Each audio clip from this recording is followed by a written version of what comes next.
All right, guys, right here, my plan, if you can see here, that's wood glue. I just put on it. So this long piece of board that looks like a ladder is actually supposed to be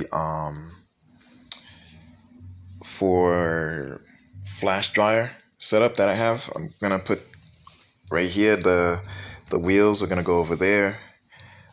Pretty much just getting it ready. So this is the beginning process. All right. Okay. And over here, I've screwed this on. You can get the four of these wheels on what do you call it? Home Depot. They're like $3, right? So you get these four wheels. Get you some screws. These screws are $3 also. You get a whole bunch of them. I think there's like 100 in here. Don't make it too long, like this much. And then all I'm doing is basically, I already screwed this side. I'm gonna screw this side, and this is gonna be like a rolling board type of thing, and it's gonna go to the attachment that I have set up. All right. All right, guys. So there it is. I put all four screws in there. All right. So basically, like I said, this is supposed to be like. All right. So let me move so you can see it.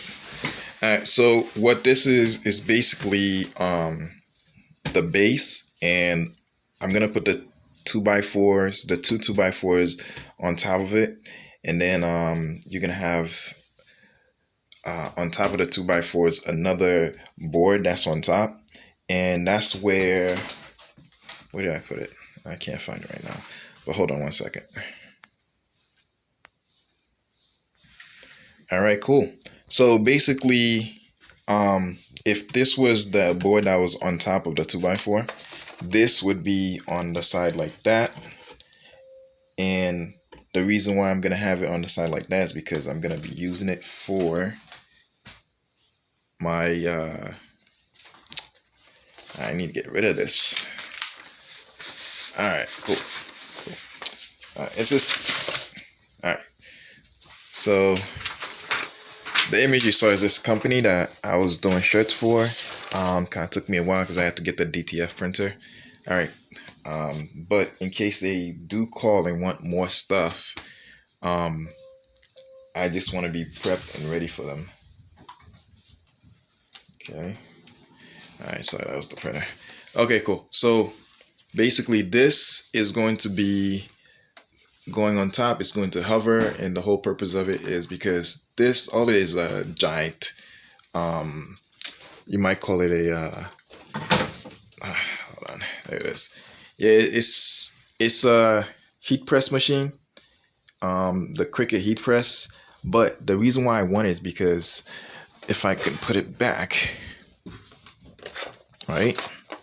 So when this turns on, there's all these different features that it has. That if I was to buy like a what's that thing called again? A man, hold on, I'm gonna pause this. All right, cool. If I was to buy a flash dryer, that it would not have all the features that's in here. All right. So this has a timer, temperature control, up and down temperature.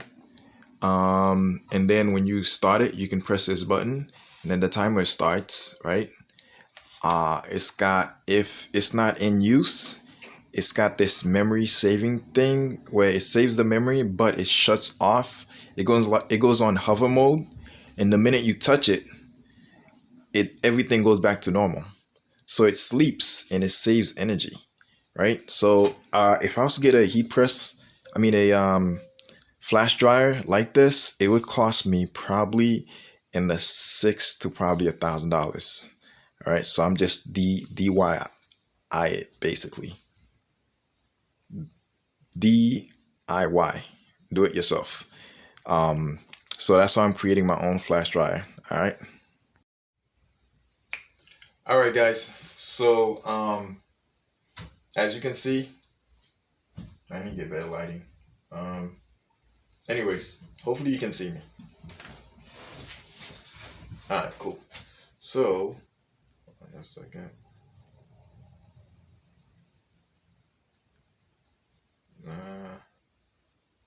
Man, my lighting is really off. Give me a quick second.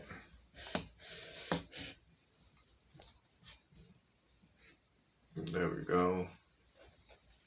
Alright, good enough, I guess. Alright, guys, so here it is right here. I'm going to lift it up so you can see this is what I was building. Bop, bop, bop. And there we go. This is the bottom. Alright, so the purpose of this is to have this right here mounted on one of the sides, and it's just going to be flash drying. Alright, it may look weird and kind of unconventional, but as you know me and my channel, right? I like doing stuff unconventional because instead of purchasing it, now I can actually do it myself. I will probably try to do an upgraded version of this because this was the first prototype, all right? But anyways, it's really dark in here, so pardon me with the light. Let me make it so, you know what? I'm just gonna make the video like this.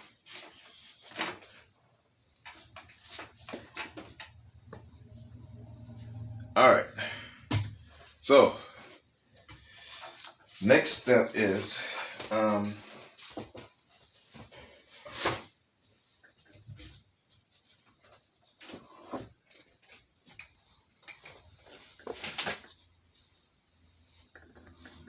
right, so we're gonna basically try to add.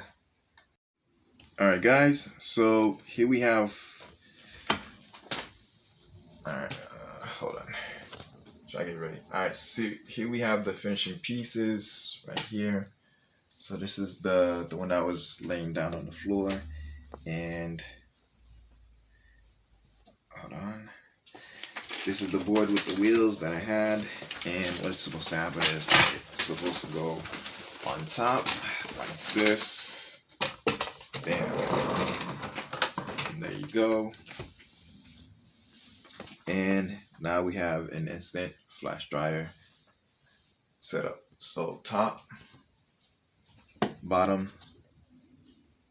and with wheels so it can go back and forth as I need it to.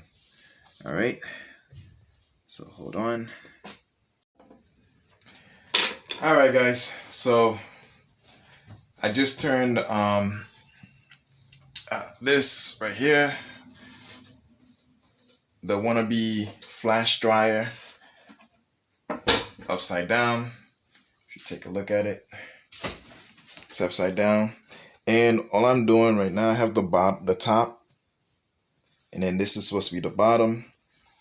The bottom has the wheel so it can go anywhere I want it to go. And then this is the top. All I'm doing is basically doing some screws here, some screws there. I'm gonna do 4, 1 here, 2 here, 2 there. The reason why is because it's supposed to be anchoring the wooden board or the 2x4s, and then that way, once that's done, I can have more control and stability with it. All right. All right. So this is it from the side. So it looks like. And as you can see, the clearance from the press is good enough. And then this is where the heat is going to be coming out of, right here. As it passes through, it's just going to heat it up. And that's about it. The heat is not so much that it's going to burn the wood or anything. And the platen can't really burn the wood anyways. Okay. That's pretty much it. It's got the wheels on the bottom. So you can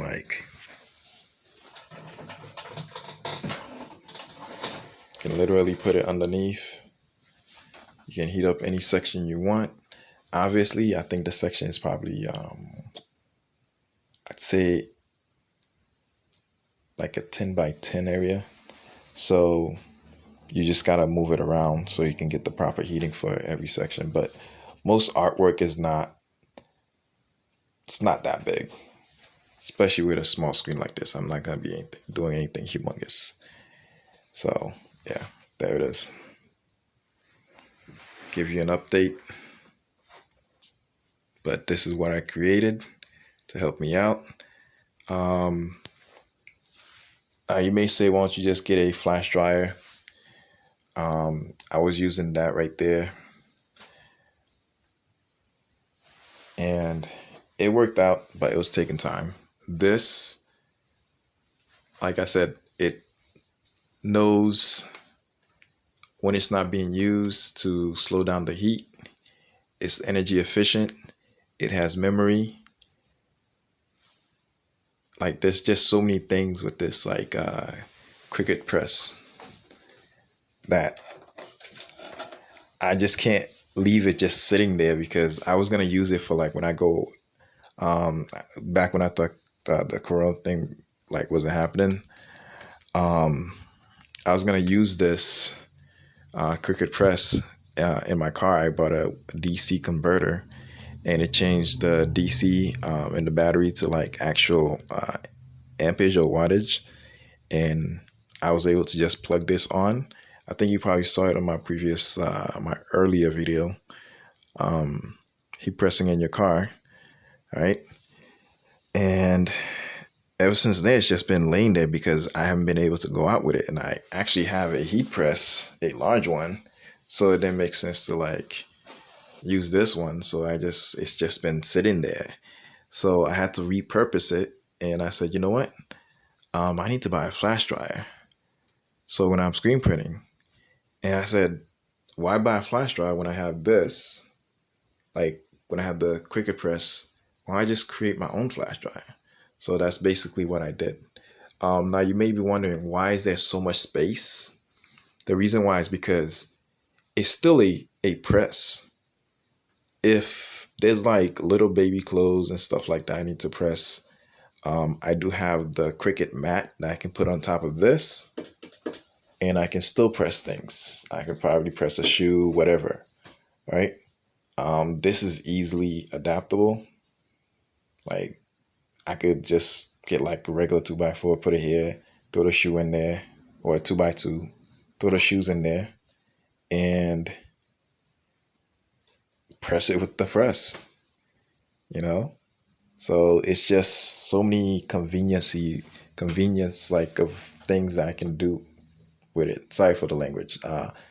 There's just so many things I can do with it that I just don't like it just sitting there. So I figured just make it into a flash dryer.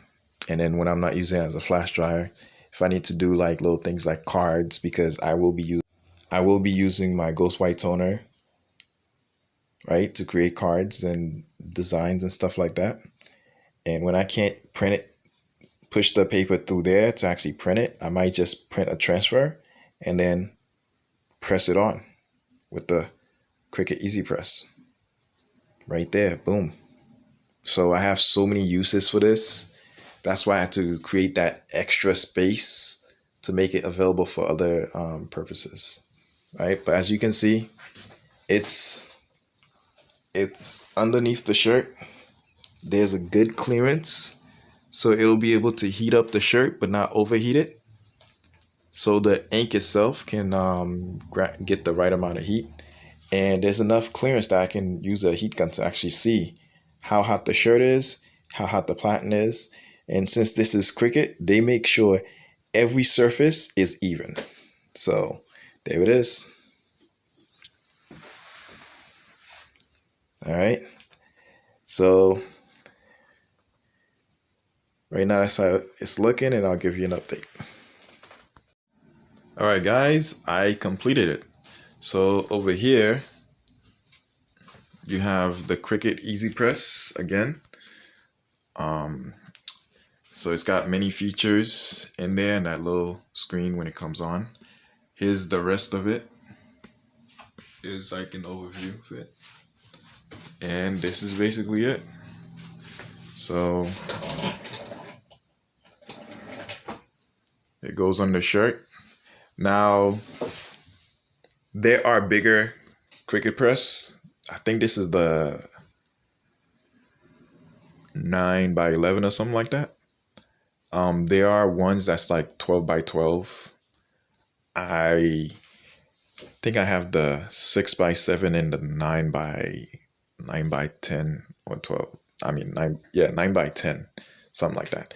Anyways, so I have the small and the medium Cricut Easy Press. So I'm not really using my Cricut Easy Press for anything else. That's why I created this. Let's say I was to use this section, right? Okay, so let's say if I was to use this section right here, right there, what I would need is a Cricut Easy Press mat. So I can still use it for the purpose of what it was meant for by just switching to this section. Basically, you put like a small shirt or a small item over here, and then you can use the Easy Press to just press it. So I still have, so this is like a multi-use thing. The open sections is where, yeah, so the open section, this is where the heat would be passing through to heat any area of the shirt that may have logos, right? Or image. All right, so you can go back and forth, different sections as needed. So having like a large press that heats up all surface area, it's not really needed. Most of your artwork, even though the image may be big, when you're doing layer by layer, it's usually small areas. And this can go up to like 400 degrees Fahrenheit. I mean, I think 350 or 400 degrees Fahrenheit.